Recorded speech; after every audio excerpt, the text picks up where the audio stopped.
টি-20 বিশ্বকাপ না খেলাটা বাংলাদেশ ক্রিকেটের জন্য একটা ঐতিহাসিক ভুল। কতবার কত ভিডিওতে আমি এই কথাটা বলেছি।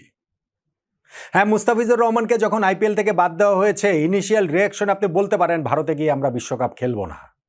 কিন্তু যখন আপনি আলোচনার টেবিলে বসবেন, নেগোসিয়েশন করে যখন আপনি ভারত থেকে খেলা শ্রীলঙ্কাতে নিতে পারবেন না, তখন আপনার ভারতে গিয়ে হলেও বাংলাদেশের বিশ্বকাপ খেলা উচিত ছিল। অনেকভাবেই মাথা উঁচু করে আমরা সেই বিশ্বকাপটা খেলতে পারতাম, কিন্তু আদৌ কি আমরা বিশ্বকাপটা খেলতে চেয়েছি, নাকি আমরা আমাদের ঘরের ভেতরকার ষড়যন্ত্রেই বিশ্বকাপটা খেলতে চাইনি? ওই যে আমি বলেছিলাম ডে ওয়ান থেকে বিশ্বকাপ খেলতে না যাওয়াটা বাংলাদেশের ঐতিহাসিক ভুল হবে। অনেকে এটার সঙ্গে একমত হননি, কিন্তু আমি তখন থেকেও জানতাম এবং বলে এসেছি, যত সময় গড়াবে ততই এই পক্ষের মানুষের সংখ্যা বাড়বে, এই দিকের ভিড়টা বাড়তে থাকবে। এখন সেটা বাড়ছে না, ক্রমশ বাড়ছে না।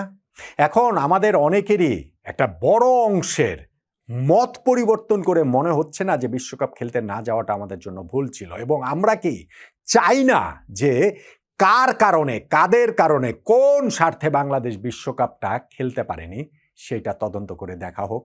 সমাজের বিভিন্ন কর্নার থেকে সেই দাবিটা উঠছে, এবং বাংলাদেশ সরকারের যুব ও ক্রীড়া মন্ত্রণালয় থেকে প্রতিমন্ত্রী আমিনুল হক সেই ঘোষণাটা দিয়েছেন, বিশ্বকাপে বাংলাদেশ কেন খেলতে পারেনি সেইটার তদন্ত কমিটি গঠন করা হবে এবং সেটা খুঁজে বের করে দেখা হবে।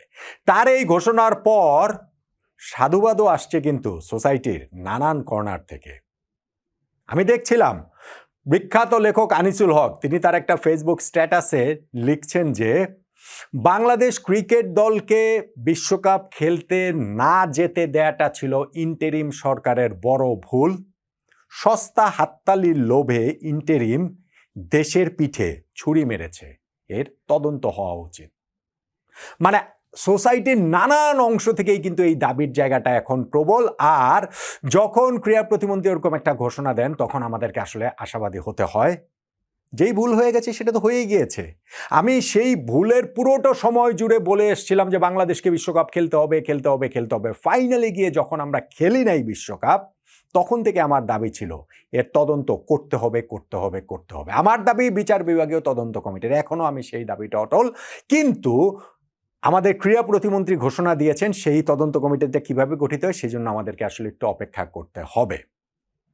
যেই ভুল হয়ে গেছে সেটা তো হয়ে গেছে। বাংলাদেশ তো আর বিশ্বকাপ খেলতে পারবে না, টি-20 বিশ্বকাপ, রাইট? বিশ্বকাপ তো শেষই, কিভাবে আমরা আর খেলবো?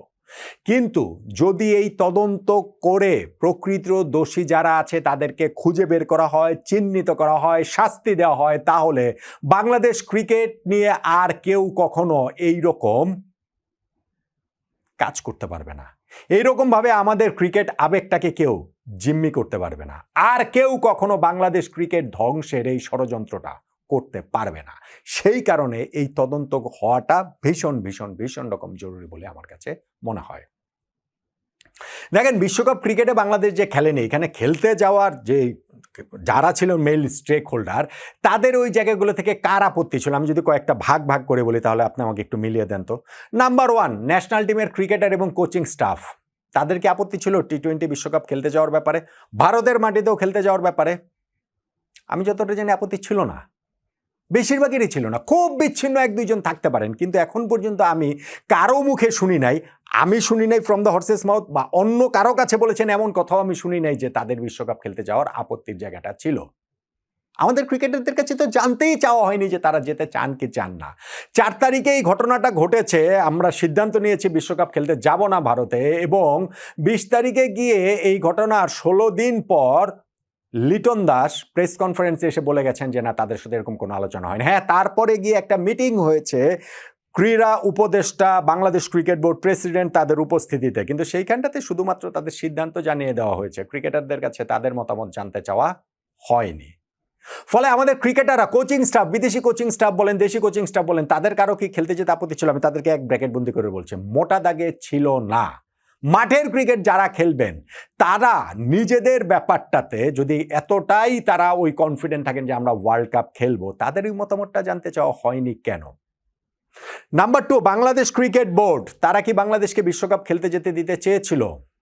আমার এই জায়গাটাতে বিরাট প্রশ্নের জায়গা রয়েছে এবং সেইখানটাতে শুধুমাত্র ক্রিকেট বোর্ড ওই সময় আজ্ঞাবহ হয়ে থেকেছে, সরকার যা বলেছে সেটাই করেছে, এইভাবে যদি আলাদাভাবে বিচ্ছিন্নভাবে দেখি তাহলে হয়তো ঘটনাটাকে পুরোপুরি আমরা দেখব না। আমাদেরকে লার্জার পিকচারটা দেখতে হবে। আমাদের দেখতে হবে তদন্ত কমিটি যারা গঠন করেন তাদের তদন্ত করে দেখতে হবে যে বাংলাদেশ বিশ্বকাপে যে খেলবে না ওই সময়টার মধ্যে ক্রিকেট বোর্ডের যারা ডিরেক্টর ছিলেন, ক্রিকেট বোর্ডের যারা প্রভাবশালী ডিরেক্টর এবং ক্রিকেট বোর্ড প্রেসিডেন্ট আমিনুল ইসলাম বুলবুল ভাই ফোনে কার কার সাথে কথা বলেছেন, কোন রাজনৈতিক নেতাদের সাথে কথা বলেছেন, কোন রাজনৈতিক ছাত্র নেতাদের সঙ্গে মিটিং করেছেন, মিরপুর স্টেডিয়ামে মিটিং করেছেন।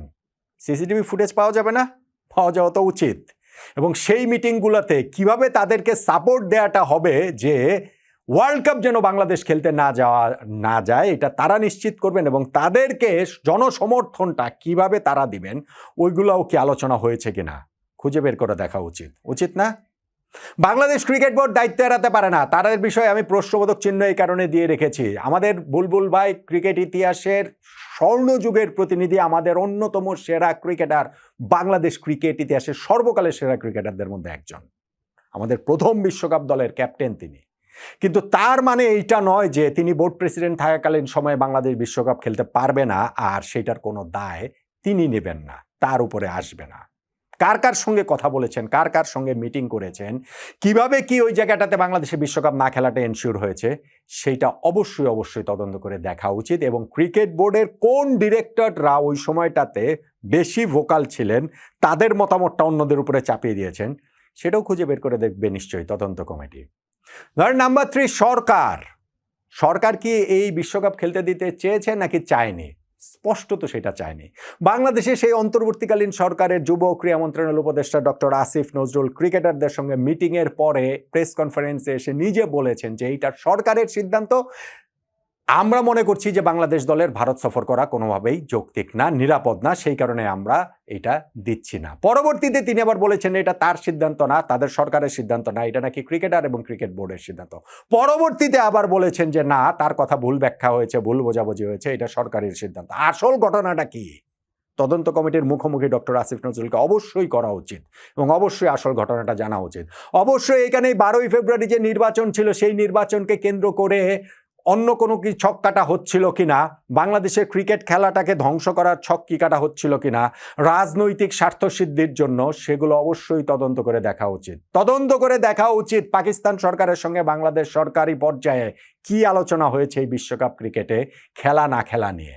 পাকিস্তান বোর্ডের সঙ্গে বাংলাদেশ বোর্ডের কি যোগাযোগটা হয়েছে। Bangladesh cricket board president Aminul Islam বুলবুলকে যে আমন্ত্রণ জানিয়ে কাইট ডিপ্লোমেসির জন্য নিয়ে যাওয়া হলো এবং সেইখানটাতে ভারতের বিপক্ষে পাকিস্তানকে ম্যাচ খেলাতে তিনি রাজি করিয়ে ফেললেন, কিন্তু বাংলাদেশ বিশ্বকাপে ম্যাচ খেলবে সেইটা তিনি রাজি করাতে পারেন নাই। আমাদের সরকারকেও পারেন নাই, আইসিসিকেও পারেন নাই, পিসিবিকেও পারেন নাই, বিসিসিআইকেও পারেন নাই, কাউকে তিনি পারেন নাই।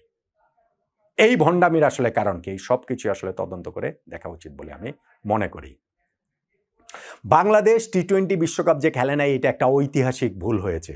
এই ভুলের মাসুল আমাদেরকে আরো অনেক গুণে অনেক সুদে আসলে দিতে হতো যদি 12ই ফেব্রুয়ারি বাংলাদেশ জাতীয় যে সংসদ নির্বাচন হয়েছে সেই নির্বাচনের ফলাফল অন্যরকম হতো। সেটা হয়নি বলে আমরা বেঁচে গেছি, আক্ষরিক অর্থেই বাংলাদেশের ক্রিকেট বেঁচে গেছে। কিন্তু ভবিষ্যতে আমাদের ক্রিকেট নিয়ে কেউ যেন ছিনিমিনি খেলতে না পারেন সেই জন্য এই কালপ্রিটদের, এই ক্রিকেট কালপ্রিটদের খুঁজে বের করে দেখা উচিত। অবশ্যই তদন্ত করে ওই কালপ্রিটদের খুঁজে বের করতে হবে। বাংলাদেশ ক্রিকেটকে এই কালপ্রিট মুক্ত করতে হবে। কেন এবং কাদের কারণে আমরা বিশ্বকাপ খেলতে পারি নাই, এই দাবিটা সমাজের সব জায়গা থেকে জোরালোভাবে, অনেক জোরালোভাবে এখন আরও ওঠা উচিত। ভবিষ্যতে যেন আমরা এই ভুলের পুনরাবৃত্তি না করি সেই কারণটাতে। আমাদের ক্রিকেটাররা খেলতে চেয়েছেন, আমাদের কোচিং স্টাফ যেতে চেয়েছেন, আমাদের ক্রিকেট বোর্ড কি এখানে যেতে চেয়েছেন কিনা, ক্রিকেট বোর্ডের প্রেসিডেন্ট কি এটাতে যেতে চেয়েছেন নাকি তিনি কারো পকেটে ঢুকে গেছেন সেটা প্রশ্ন, আমাদের সরকার কি চেয়েছেন সেটা একটা প্রশ্ন। তদন্ত কমিটি এই সকল প্রশ্নের উত্তর আমাদের সামনে এনে দিবে, আমাদের ক্রিকেটটাকে ভবিষ্যতের জন্য সুরক্ষিত করবে। এই প্রত্যাশায় কি খুব বাড়াবাড়ি রয়েছে? নতুন ক্রীড়া প্রতিমন্ত্রী আমিনুল হকের কাছে ওইটুকুন প্রত্যাশা তো আমরা করতেই পারি।